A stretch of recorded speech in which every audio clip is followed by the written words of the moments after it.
His name was Tunde. At 35, Tunde carried himself with quiet confidence. He was nicely built, broad-shouldered from years of lifting sacks of rice in his father's shop back in Nigeria, and handsome in a way that made strangers look twice. Warm brown eyes, careful beard, and a smile that seemed carved from patience. He had arrived in the United Kingdom 3 winters ago, firstly in London, with 2 suitcases and a head full of promises. Come, his auntie had said over the phone, your sisters will help you settle. You are family. Family? He moved into his maternal siblings' small house in East London, a narrow brick building that leaned slightly like it too was tired. At first, there were hugs and laughter, plates of jollof rice, stories about home. But warmth, Tunde soon learned, can cool quickly. It began with small things. Since you are not working yet, you can pick up the kids. You don't mind cleaning, do you? You are the man here, fix that sink. Tunde did not complain. Back home, respect for older family members was law. Besides, he was grateful. He was studying for his care work certification, waking before dawn to catch the bus across the city. But gratitude slowly turned into something heavier. His sisters began introducing him differently to visitors. This is our cousin, they would say, or worse. He's staying with us for now. For now, the house became a place of whispers. If food ran out, it was because Tunde ate too much. If bills rose, it was because Tunde used too much electricity. If the children misbehaved, it was because Tunde was a bad influence.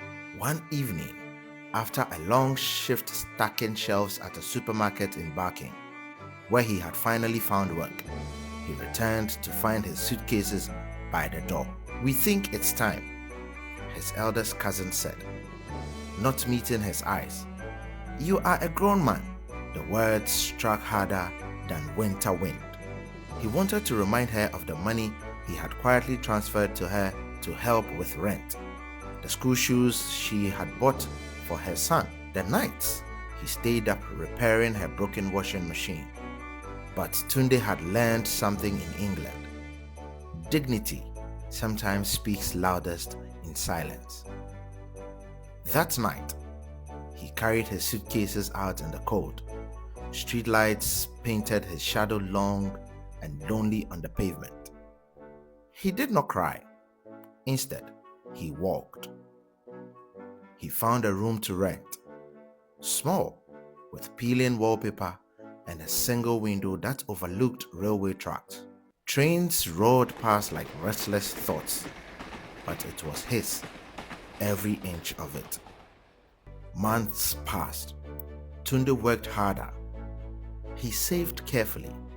He completed his certification. He began working at a care home where elderly residents held his hands and called him a good young man. For the first time in a long time, he felt seen. One afternoon, his phone buzzed. It was his elder sister. Her voice trembled. Rent had increased. Her husband has lost his job. Things were difficult.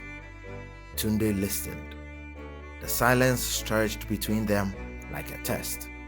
I will pray for you, he said gently, and he meant it. But he did not send money. He had learned that love does not mean allowing yourself to be diminished. On his 36th birthday, Tunde stood by the window of his small flat, watching the rain fall over the grey roofs of England. The sky was heavy, but his heart was light. He was still an immigrant, still far from home, but no longer displaced. He had built something stronger than obligation. He had built himself.